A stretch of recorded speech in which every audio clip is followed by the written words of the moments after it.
मन ही मन को जानता, मन की मन से प्रीत, मन ही मनमानी करे, मन ही मन का मीत।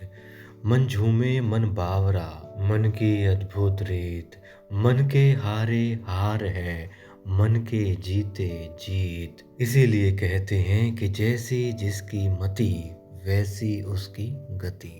भगवान श्री कृष्ण ने भी कहा है कि यदि मन तुम्हारा स्वामी है और तुम उसके अधीन हो तो वो तुम्हें माया के बंधन में जकड़ कर रखेगा।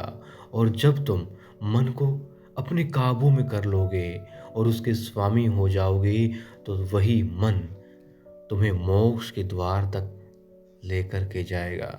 लेकिन मन को दास बनाना इतना आसान कहाँ है दोस्तों।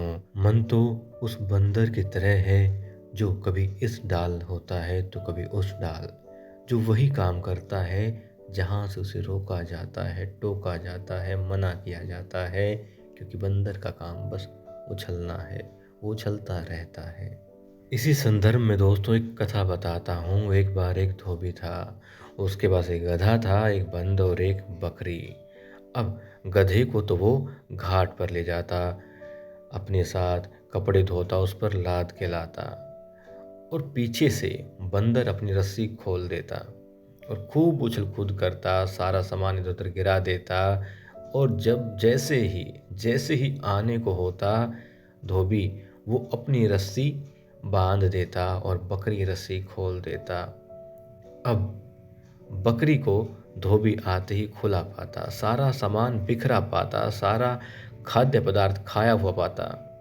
खाए चलो खा लिया, लेकिन वो तो आधा खाया आधा गिराता। और दोस्तों धोबी को जब ये सब माजरा दिखाई देता उसे बहुत गुस्सा आता और वो सारा गुस्सा उस बकरी पर निकालता। अब बकरी पिटती।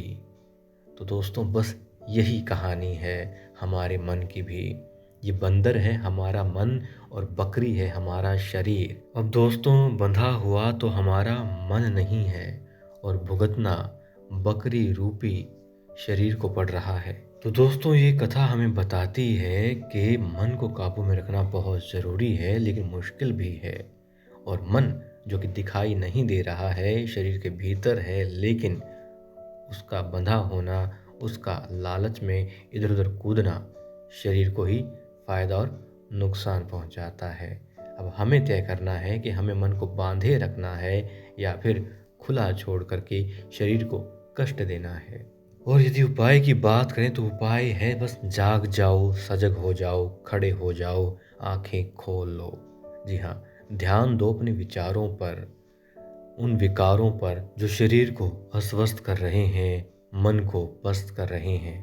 देखिए जागना क्या है। यदि धोबी जागृत रहे, वो छिप कर के देखे कि पीछे से देखता हूँ आखिर क्या हो रहा है, बकरी कैसे खुल जाती है, आज इतनी टाइट बांधी थी, कल इस तरीके से बांधी थी, आज यूं बांधी है तो कल यूं बांधूंगा, देखता हूँ आखिर कैसे खुलवाती है। यदि वो छिप कर के जा कर के देखता है ध्यान से कि कैसे बंदर खुलता है, कैसे सामान गिराता है, उठक पटक मचाता है, खाता है, गिराता है, तो समझ जाएगा कि बकरी को पीटने की आवश्यकता नहीं है, वो निर्दोष है।